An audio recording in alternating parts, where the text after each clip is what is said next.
पूर्व गृह मंत्री अनिल देशमुख ने स्पष्ट किया है कि राष्ट्रवादी कांग्रेस पार्टी शरद पवार गुट और अजीत पवार गुट के विलय को लेकर अब तक कोई चर्चा नहीं हुई है।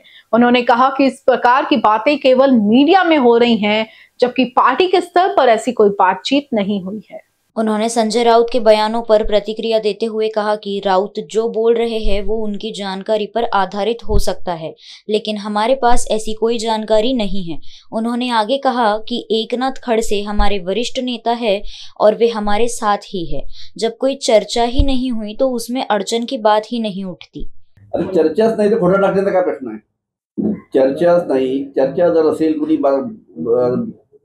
बातचीत चालू असेल, मीटिंग चालू असेल, त्याला जर कोणाचा विरोध असेल तर मी समजू शकतो, पण दोन्ही पक्ष एकत्र येण्याच्या बाबतीत कुठेही चर्चा नाही। की संजय राऊत साहेबांची काही अलग माहिती असेल म्हणून त्यांनी वक्तव्य केलं, पण मी तुम्हाला सांगतो खात्रीपूर्वक की आमच्या पक्षात दोन्ही पक्ष एकत्र येण्याच्या बाबतीत कोणतीही चर्चा नाही काही नाही। परवाच आमची भेट झाली, परवाच यशवंतराव चव्हाण प्रतिष्ठानला भेट झाली।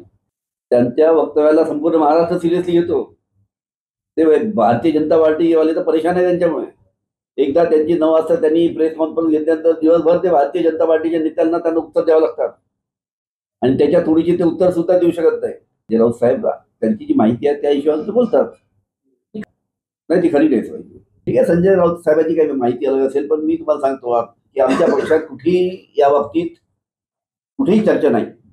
असू शकतात, कसं आहे की प्रत्येक गट आपली ताकद वाढली पाहिजे या दृष्टीनं प्रमुख नेते त्यांच्याकडे आले पाहिजे यासाठी प्रयत्न करतात, तर त्या मिटकरींनी होऊ शकते दिली असेल। पण शेवटी एकनाथ खडसे हे आमच्या पक्षाचे ज्येष्ठ नेते आहेत आणि खंबीरपणे पवार साहेबांच्या मागे उभे आहेत, त्याच्यामुळे त्यांच्या पुढे जाण्याचा प्रश्नच नाही।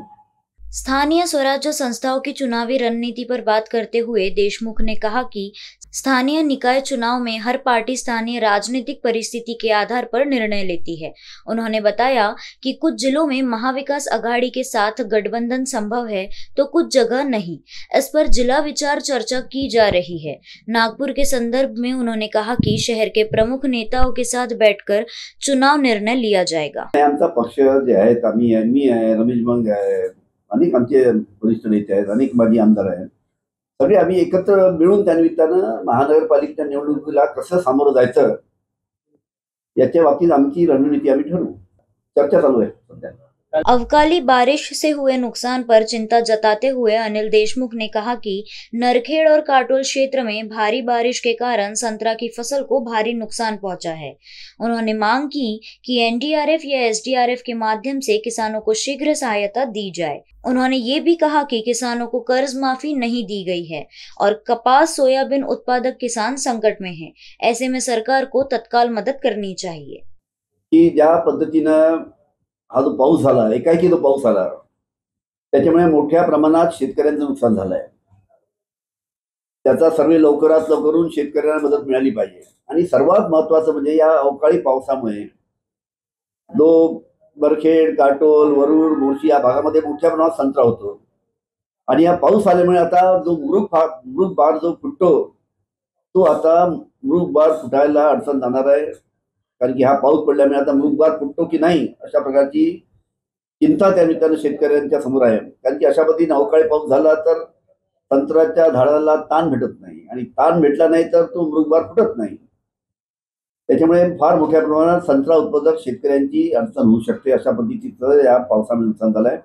तरी पण एनडीआरएफच्या माध्यमातून किंवा एसडीआरएफच्या माध्यमातून राज्य शासनाने लवकरात लवकर शेतकऱ्यांना मदत दिली पाहिजे, कारण की शेतकरी आज अतिशय अडचणीत आहे। या सरकारने सांगितलं होतं आमचं सरकार आलं की आम्ही कर्जमाफी करू। शेतकरी वाट पाहत आहेत की राज्य शासन केव्हा कर्जमाफी करते, राज्य शासन केव्हा चांगल्या पद्धतीनं त्यांच्या मालाला भाव देते। आपल्याला माहित आहे की गेल्या 3-4 वर्षापासून कापसाला काय भाव होता, सोयाबीनला काय भाव होता, त्यामुळे कापसाला चांगला भाव मिळाला नाही म्हणजे शेतकरी अडचणीत आहे। सोयाबीनला चांगला भाव नाही मिळाल्यामुळे शेतकरी अडचणीत आहे। धानाच्या बाबतीत तशीच परिस्थिती आहे। बाकी राज्यामध्ये सुद्धा अनेक भागामध्ये शेतकरी मोठ्या अडचणीत आहे। त्याच्यामुळे एनडीआरएफ आणि एसडीआरएफच्या माध्यमातून शेतकऱ्यांना मदत झालीच पाहिजे, पण त्याचबरोबर कर्जमाफीचा निर्णय लवकरात लवकर राज्य शासनाने घेतला पाहिजे। लाड़की बहन योजना पर बोलते हुए उन्होंने कहा कि यदि कोई सरकारी महिला कर्मचारी इस योजना का लाभ ले रही है तो यह उचित नहीं है।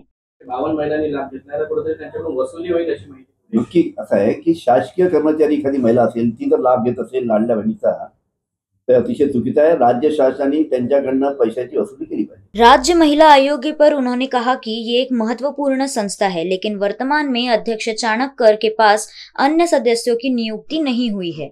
उन्होंने मांग की कि राज्य सरकार को जल्द से जल्द महिला आयोग में सदस्य नियुक्त करने चाहिए, विशेषकर जिला स्तर पर।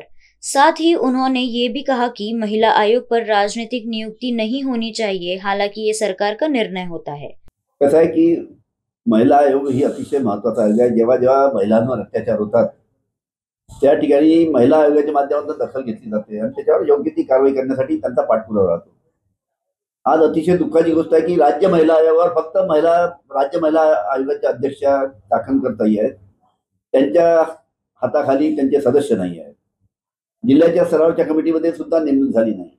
त्याच्यामुळे राज्य शासनाने राज्य महिला आयोगाची या बाबतीत जी समिती आहे त्याची राज्य स्तरावर आणि जिल्हा स्तरावर लवकरात लवकर त्याची नेमणूक करावी अशा पद्धतीची माझी विनंती राज्य शासनाला आहे. गेल्या 15 दिवसापासून आता महिला अत्याचार किती मोठ्या प्रमाणात महाराष्ट्रामध्ये होत आहे त्याच्या बाबतीत अनेक बातम्या वर्तमानपत्रामध्ये मीडियामध्ये येत आहेत. त्यामुळे राज्य महिला आयोगावर जर संपूर्ण जर त्यांची सदस्य असते तर चांगल्या पद्धतीनं राज्य महिला आयोगाच्या माध्यमातून काम प्रत्येक जिल्ह्यामध्ये होऊ शकेल.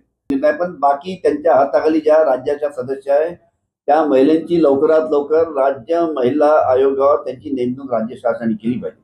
बरोबर. अशा प्रकारच्या मागणी आताही होत आहे, मागे झाल्या होत्या, आता सुद्धा तेच मागणी होत आहे की राजकीय व्यक्तीची तिथे निवड करू नये. शेवटी तो शासनाचा निर्णय. अभिषेक पानसी की रिपोर्ट.